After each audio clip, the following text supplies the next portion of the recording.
अमरावती जिल्ह्याच्या दर्यापूर अंजनगाव तालुक्यामध्ये सतत 2 दिवस झालेल्या मुसळधार पावसानंतर शेतकऱ्यांच्या पिकांचे अतोनात नुकसान झालेले आहे।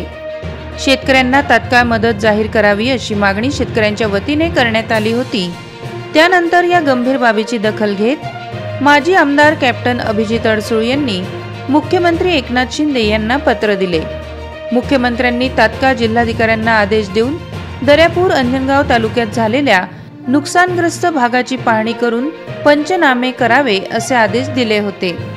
त्यानंतर जिल्हाधिकाऱ्यांनी संबंधित तहसीलदारांना आदेश देऊन नुकसानग्रस्त शेतीचे पंचनामे करण्यास सांगितलं।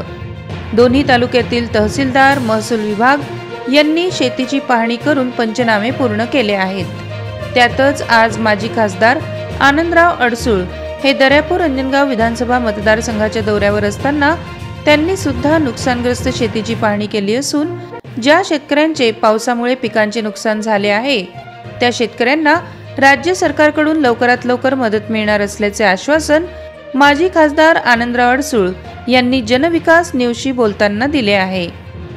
4 दिवसापूर्वी कॅप्टन अभिजित अडसूळ यांनी त्याची पाहणी केली होती, त्याचे फोटोग्राफ्स घेतले होते आणि एक पत्र तयार करून त्यांनी मुख्यमंत्र्यांची त्याच्यावर स्वाक्षरी आणि शेरा घेतला आणि तात्काळ मुख्यमंत्र्यांनी जिल्हाधिकाऱ्यांना आदेश दिले त्वरित पंचनामे सुरू करावे।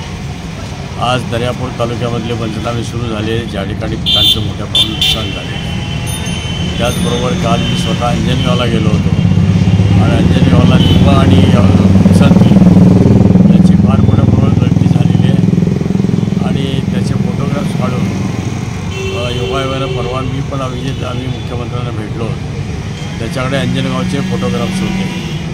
अंजनगावचं स्वतंत्र पत्र दिलं आणि जिल्हाधिकाऱ्यांनी त्यांना तात्काळ पुन्हा सर्वे करायला सांगितलं। काल ज्यावेळी मी भेट द्यायला गेलो त्यावेळेला कृषी विद्यापीठाचे अधिकारी आणि आपले इथले तालुक्याचे अधिकारी हे सगळे ते पाहणी करत होते। पाहणी काल आमची पूर्ण झाली आणि त्या पद्धतीने जिल्हाधिकाऱ्यांनी जे आदेश दिलेत त्याप्रमाणे आता त्यांचा अहवाल जाईल कृषी अधिकाऱ्यांचा आणि कृषी विद्यापीठाच्या अधिकाऱ्यांचा आणि त्याप्रमाणे पंचनाम्याच्या सूचना आल्या त्या ठिकाणी त्यांना पंचनामे करून किती आपल्याला नुकसान भरपाई देता येईल अशा प्रकारचा निर्णय निश्चित होईल। आणि फळबागा हा विषय वेगळा आहे आणि इतर पिका हा विषय वेगळा आहे, तर दोन्हीच्या लगेच तात्काळ आम्ही नोंद घेतलेली आहे। आणि हे सत्य आहे की फार मोठ्या प्रमाणात पाऊस, त्यांना एक कायमस्वरूपी एक सूचना आहेत का त्याला जर 65 मिलीमीटरच्या वर पाऊस पडला तर पिकाचं नुकसान झालं म्हणून तात्काळ त्याची पंचनामे करायची आणि ते दर्यापूरच्या बाबतीत घडलेलं आहे। आता फळबागांच्या बाबतीत आता स्वतंत्र नियमावली आहे, तो अहवाल कृषी विद्यापीठाचे अधिकारी आणि कृषी अधिकारी यांच्यामार्फत जाईल, पंचनामे होतील आणि त्याप्रमाणे त्यांनाही नुकसान भरपाई। या संदर्भात तुम्हाला काय वाटते कमेंट करा, लाईक करा आणि शेअर करा। चॅनलला सबस्क्राईब करायला विसरू नका।